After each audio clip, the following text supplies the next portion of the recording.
Alors Albéric Philippon, je suis le propriétaire avec mon épouse du château Carpe Diem à Cotignac dans le Var. Et on a fait appel à Wine Funding il y a maintenant 3 ans pour un financement participatif et qui nous a aidés à développer le domaine lorsqu'on a eu un potentiel d'acquisition de foncier sur un vignoble voisin. Alors concrètement, c'était pour compléter le matériel de cave. En fait, on a eu une opportunité de reprendre quelques hectares d'une petite entité et il fallait qu'on complète la cave. Donc on rajoute des cuves, des pompes, un pressoir, qu'on améliore le système de froid. Voilà. Donc il y avait pas mal d'équipements et c'était une très bonne façon d'associer les Wine Funders à notre aventure. Donc l'opération Wine Funding s'était très bien déroulée. On avait choisi 2 modèles. Un premier modèle qui consistait à rembourser les Wine Funders intégralement en vin. Donc on va dire que c'est le modèle de contribution classique. Mais on avait aussi d'autres attentes de Wine Funders qui étaient prêts à nous aider avec des sommes un peu plus conséquentes et pour autant pouvoir récupérer le capital initial. Donc on a réfléchi avec Wine Funding à une solution pour pouvoir rembourser le capital et payer les intérêts en vin. Voilà. Chacun a trouvé son compte dans l'un ou l'autre choix, ce qui a permis d'avoir des participations soit de sommes, on va dire, relativement raisonnables, soit d'autres un peu plus importantes.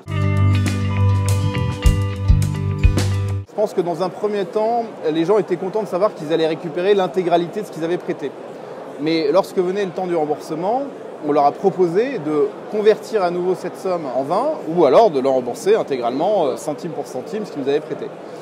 Et je pense que le temps passant, faisant notre connaissance, faisant la connaissance de nos vins, bien la plupart ont préféré finalement qu'on convertisse les sommes rondelettes en cuvée Carpe Diem, sachant que le ratio de conversion était aussi intéressant pour eux. Donc finalement, on a rétrocédé beaucoup plus de contreparties en vin qu'en numéraire.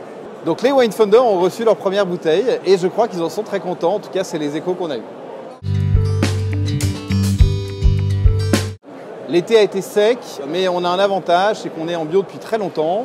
On travaille les sols en profondeur et de ce fait on a des vignes qui ont un enracinement profond et qui sont plutôt moins sensibles à la chaleur et la sécheresse que dans d'autres terroirs où il n'y a pas ce travail de fond qui a été effectué. En tout état de cause, on a fait une très belle récolte et on est vraiment content de ce qui est rentré dans la cave.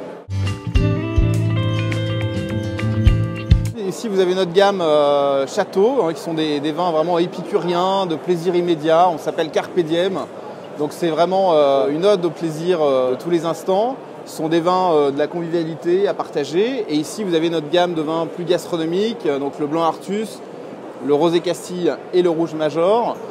Qui sont des vins beaucoup plus complexes, racés, à réserver une cuisine plus délicate. Alors les projets, c'est de soigner le no-tourisme et notre accueil de nos clients et visiteurs sur le domaine. En termes d'équipement, maintenant, grâce au Wine Funders, on est parfaitement bien lotis pour vinifier dans des bonnes conditions. Et puis surtout d'aller à leur rencontre lors de différents salons, événements en France et ailleurs.